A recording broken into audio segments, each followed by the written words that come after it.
Right, so in this video I'm going to talk a little bit about the mass consciousness development, because I did a calibration or a forecast in 2020, as you can see on the scale at the top, because now I've done another one recently, yesterday or a few days ago, and things have definitely changed. So I'm going to talk about how it looked before in my first calibration of this, and then I'm going to explain what I mean by mass consciousness, and also go rapidly go through the development from year zero until recent times, just to get people on board with this. And then I'm going to talk about what has changed and why it has changed, and what I see in the coming years and decades ahead, because this is a pretty big change, but it's still looking okay, and it can also change. I mean, nobody knows. I can do a new calibration of this maybe in half a year or 1 year or whatever,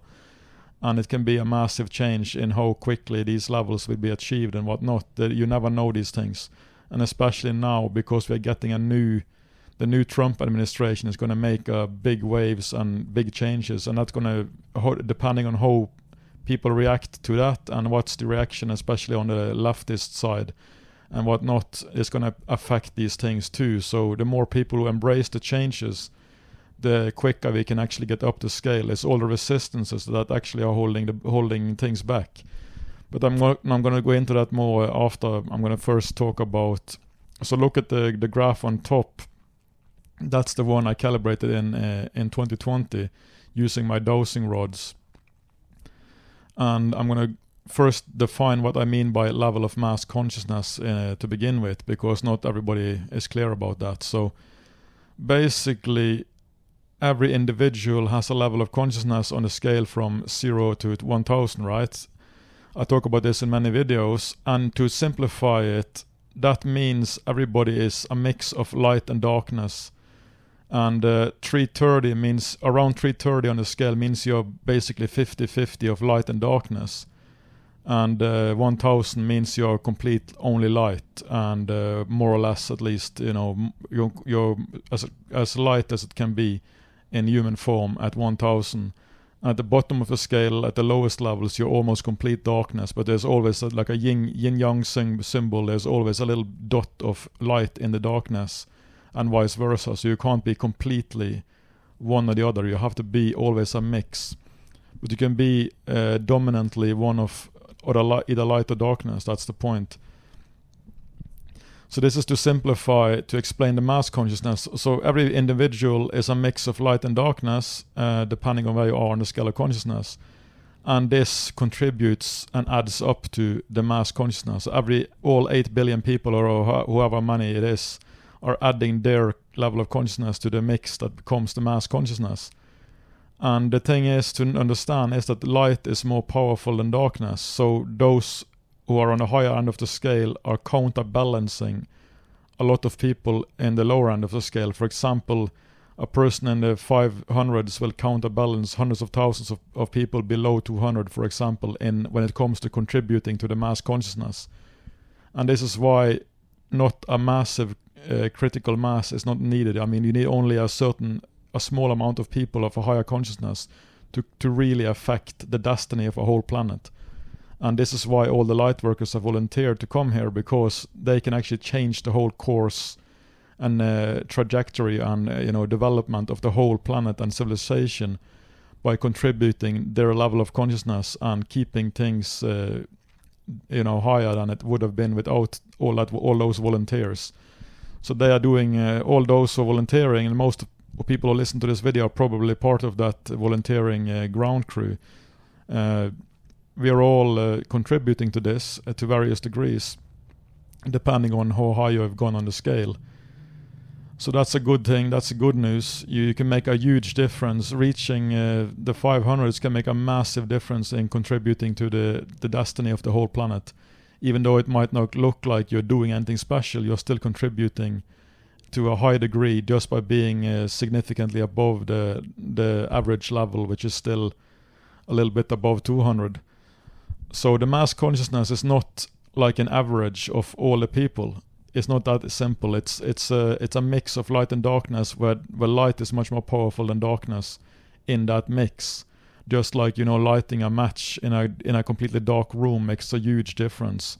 And so does one person of a higher consciousness make a huge difference in the darkness of the mass consciousness, so to speak. So you can only imagine what it was like for Jesus when he was born at year 0, and the mass consciousness was around 110, right? And that's the planet and the environment he had to teach in and live in, and whatnot. And it couldn't have been easy, and obviously there would be plenty of complete misunderstandings of what he was talking about, and whatever. But so that's where we started. I started measuring from year 0, and we have been on a study Ascension course since then, but very slowly before recent times when things have accelerated. So in 1947 was when things really started because of the Roswell incident. The first time UFOs and AET life sort of came into the mass consciousness in a major way. And in the 50s, people were actually really into UFOs and these things, because many people had seen them, and it was not ridiculed at that time. People took it seriously.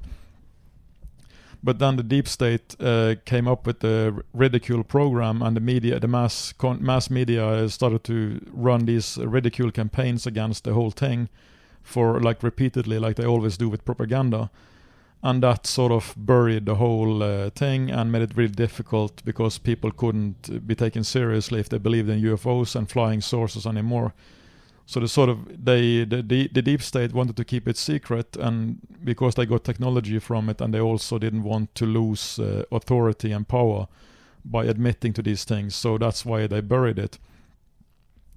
And then came the 60s with the influx of probably higher level souls and whatnot trying to make a difference, and that became the whole hippie movement, and it lifted the mass consciousness further up, but they still got confused and with all the drugs and whatnot, so it sort of deflected the whole thing and made it difficult to really live out the vision of love and peace and all that stuff. It really didn't. It fizzled out because of all the drugs and the operations that the deep state ran against the hippie movement. You can defend. There are books about this, how this was done, and obviously Charles Manson was also part of that. He was a mind-controlled puppet, basically, or a guy who was under mind control programs, and he was let loose into this movement to basically end it with his killings and whatnot, which basically made all the hippies look really bad and horrible and dangerous. And then came the important milestone of the late 1980s, when the mass consciousness, for the first time, it breached the all-important 200 level and went above 200, more or less at the same time as the Cold War ended, which is probably not a coincidence. I mean, we had nuclear holocaust hanging over us for all those years, and then suddenly it sort of ended at the same time as the mass consciousness became. I mean, below 200 it's complete darkness, more or less, and it's without integrity. And then when mass consciousness breached that important level, there was sort of hope again, and I think that partly explains all the optimism of the 80s too. That decade was famous for very, very optimistic music and optimistic vibe overall in business and many things. So I think that it was a part of the explanation was that the mass consciousness rose to those levels. And after that, it continued to accelerate, and in 2012 we had a pretty big milestone as well, with breaching 330 on the scale, which means that the mass consciousness became a little bit more positive than negative, which is a big deal. Like Bashar also talks about happened in 2012. Many people thought nothing happened. It was a big nothing burger, but actually it was a big deal on that level, because the mass consciousness is now, after that point, was a little bit more positive or more integrated than negative. And then it could continue to accelerate after that. So you can see that now it's much more quickly gaining traction and getting higher. So in 2020, it reached the higher 400s, and that's a massive deal. And it did so very quickly from 330 to the higher 400s in only 8 years, right? That's a pretty big deal, and the original idea, original plan, because you can see the graph on the top I calibrated in 2020, and then the forecasted levels or the prediction I've made for the future is seen on the stippled lines or the dotted lines. So from I thought, or I didn't think, I predicted or calibrated with my dowsing rods that in 2025 we would already be in the unconditional love levels, and I believe this also corresponds with what Bashar talked about before and many times before this. That would be, but things changed because so many people got into resistance to the change that Bashar predicted, and especially the leftist or that side of the spectrum, and these people in the lower end of the scale of consciousness, they couldn't handle the change, the rapid changes. So we had to have like a break and like a period of time to integrate and sort of get more and more people on board and more people up the scale as quickly as possible. So we had to take a longer time than originally planned, I think, or what it originally looked like. And that's what you can see on the graph below, which is the one I calibrated recently a few days ago. You can see that now, as it looks now, we're going to breach unconditional love levels in 2033. So that's almost 10 years delay. But that's just how it looks right now. That can change tomorrow or next or in 2 months or half a year. So I'm going to do a new calibration of this maybe in 6 months to a year to see if something has changed, because I believe now with the new Trump administration coming in, a lot of things are unknown, because you have to see how everybody reacts to the big changes that they are going to implement. And they are rapidly going to implement massive and radical changes in the form of dismantling the deep state and all these things, and depending on how the media handles this and what the media does, and all the people who believe in the media and all the leftists and the anti-Trump camp, and how they handle this and what their reaction is. That's why Bashar encouraged everybody to remain neutral and calm inside, no matter what the changes are coming look like. Because if you become upset about this, you're actually contributing to holding the change back and holding the mass consciousness down. So it's really important, no matter what happens in the coming years now, to accept the changes. It might look scary for some people. It might look this and that, and people who don't like Trump or whatever, they might have a problem with what he's doing, because the media might portray it as a dictatorship, or what he's doing is like a dictator and whatnot. I don't know, but it's going to be interesting to see, but it's going to be a massive changes coming now, because we have been so long in the higher 400s. We've been there since 2020 now, and gradually these things have been going on behind the scenes to manifest on 3D level, and now we have reached a point where enough people are awake, because you saw that with the majority actually voting for Trump, and that's just the official numbers. Even more so in my calibrations, only 25% actually voted for Kamala Harris. So 75% actually voted for Trump, but there was a lot of voter fraud, so that was sort of didn't come out as that in the result, but he still won with a landslide and a massive victory. And that's because a lot of people, or the majority now, has woken up to the media manipulation, that the media is just a propaganda for the deep state.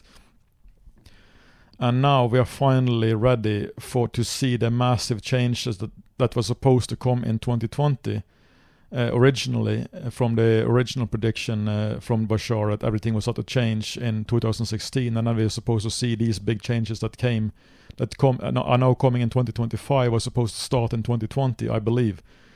So that's 2025 is going to be a massive year of change on the 3D level, because everything is now lined up for it. He is picking his cabinet, and these people are, agent for radical change, and that's what they're talking about, and Elon Musk is talking about, and everybody's talking about. And the X platform, formerly Twitter, that platform owned by Elon Musk, is now a complete free speech platform, and that has changed a lot too, because the people there's no longer censorship and suppression of the of the truth movement, so to speak, and even Elon Musk is now basically a MAGA truth person. So he is affecting hundreds of millions of people with his tweets. So the big changes are now ready to manifest, and you have to be prepared for that in the coming year and years. And but I still believe, or it still looks like, we're going to have to wait a while before the whole mass consciousness becomes unconditionally love. And that's when you have heard Bashar talk many times that pretty soon there are going to be waves of unconditional love across the whole planet. Well, pretty soon in his way of measuring time is different from ours. So, but that's what I believe will happen in when the mass consciousness reaches the higher 500s, which looks to be 2023. And Bashar in a recent session said that in 2023 the humanity would start to accelerate in a completely different direction.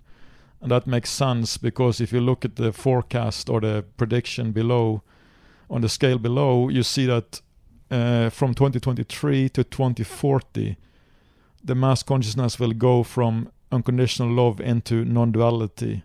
And that's also a major milestone and a massive deal when that happens. And then eventually, or in 2050, the mass consciousness will be around 800 on the scale, as it looks now. And that's when Bashar has said that humanity will be a fully fledged member of the intergalactic or galactic community, and we will be flying around in UFOs at that time, at least their UFOs, if not our own. So that's a pretty big, deal, and something to look forward to, but it's still a while away. But 2023 is what it seems like the target year for breaching into the unconditional love. But as I said before, this can change at any time. This is just how it looks now, and I believe a lot more will be known in the mass consciousness, or in the coming year, when we see how the whole world reacts to the changes that Trump and these people are going to implement within the government and whatnot. So I think when I do this calibration, maybe end of next year, to make a new graph, I think maybe hopefully that the unconditional love level can be reached before 2033, but I don't know. So that remains to be seen. But the point is that from now on and forward, from next year and the coming years, there's going to be massive changes that we've all been waiting for on the manifesting on the 3D level. And my best advice is to do not resist the changes. Embrace the changes, roll with the changes, and try to accept them. Even if you're anti-Trump, see him as an agent of the changes, and know that it's not only him in charge. There are a lot of people behind the scenes that he is working with, like white hats in the military and whatnot. And these are the changes that Bashar predicted, and these are the changes that are necessary to actually upgrade. And you have to get rid of the deep state. You have to dismantle the deep state on the 3D level also, not only on the mass consciousness level, like we have done with the lightworkers influx. They have now contributed with so much light and dismantled so much darkness, or transmuted so much darkness, that it's now going to manifest on the 3D. And the deep state is basically the manifestation of the collective negative ego, the collective shadow. And when that has been dismantled on the higher plane, it's going to manifest in 3D, and that might look scary, and especially the media is going to twist it to make it look even scarier, and the deep state is going to try to pull stunts and do things and start problems to stop this, because they don't want to be dismantled. They don't want to be arrested and whatnot. So if you're listening to this and you're listening to Bashar or whatever, it's important to take this deeply into account and actually consider, doesn't matter what politics you're standing for, if you believe so and so about Trump. The point is you have to embrace, or at least accept, the changes, because you can't have a golden age, and you can't ascend the planet if you don't accept the changes that are coming. You have to accept the chaos of the changes before the new can arise from the old, so to speak. As the old collapses and dies, the new will arise, the golden age can arise from that. But you have to accept this, and it starts by accepting the chaos inside first, because it's going to bring up a lot of chaos, like Trump has done in many people already. It's going to bring up a lot of chaos and negativity and pain inside each person, And that's where you have to start. You have to look and accept it inside yourself and just let it collapse and get rid of it and sit with it until it relieves you and get rid of it like that and heal it. And then you will be much more able to accept the changes on the physical 3D level as well, and you will actually enjoy it much more and see it for what it is. So hopefully this video can help with that, and you can continue to follow me and check my ebook if you want to learn more about this.